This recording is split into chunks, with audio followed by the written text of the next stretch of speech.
বিষয় বিএনপির নেতাকর্মীরা হতাশ। সেটা হচ্ছে খালেদা জিয়ার বিষয়ে সিদ্ধান্ত নিতে বিএনপির নেতাকর্মীদের অপারগতা।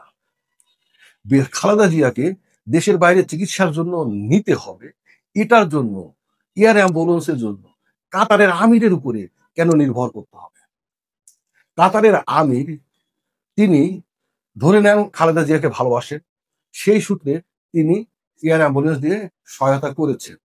এইবার তার যে শারীরিক কন্ডিশন, সেই কন্ডিশনে কাতারের আমিরের পক্ষ থেকে যদি আপনার এয়ার অ্যাম্বুলেন্স দেওয়াটা সম্ভব নাও হয়, বিএনপির মতো একটা রাজনৈতিক দলের একটা এয়ার অ্যাম্বুলেন্স ম্যানেজ করা কি এত জটিল? এয়ার অ্যাম্বুলেন্স যে কোনো ব্যবসায়ী বা বড় মাপের লোকজন যে কোনো সময় ২৪ ঘন্টার নোটিশে বা পৃথিবীর অনেক এয়ার অ্যাম্বুলেন্স আছে যেগুলোকে তারা ভাড়া করতে পারে। থাইল্যান্ড ভিত্তিক, সিঙ্গাপুর ভিত্তিক অনেক এয়ার অ্যাম্বুলেন্স এরকম সংস্থা আছে যেগুলোকে ভাড়া করে ইজিলি আপনার তাকে বিশ্বের যে কোনো জায়গায় নিয়ে যাওয়া যায়। লন্ডন তো অবশ্য।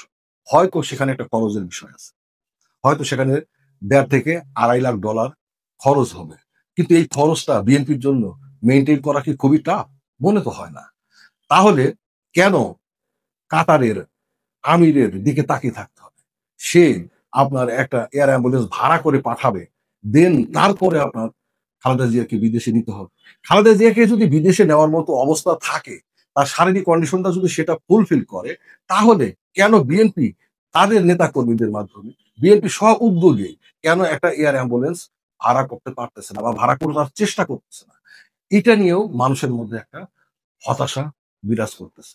খোদ খালেদা জিয়াকে নিয়েই যদি বিএনপির সাংগঠনিক সিদ্ধান্ত এইরকম হয়, তাহলে সামগ্রিক নির্বাচনকে কেন্দ্র করে বিএনপির যে সাংগঠনিক কর্মকাণ্ড বা সিদ্ধান্ত যেগুলো সামনে আসবে, সেগুলোর অবস্থা কি হবে? মানুষ এগুলো নিয়ে এখন বা বিশেষ করে বিএনপি নেতাকর্মী যারা মাঠ পর্যায়ে, তারা এটা নিয়ে যথেষ্ট পরিমাণে একটা সন্দেহ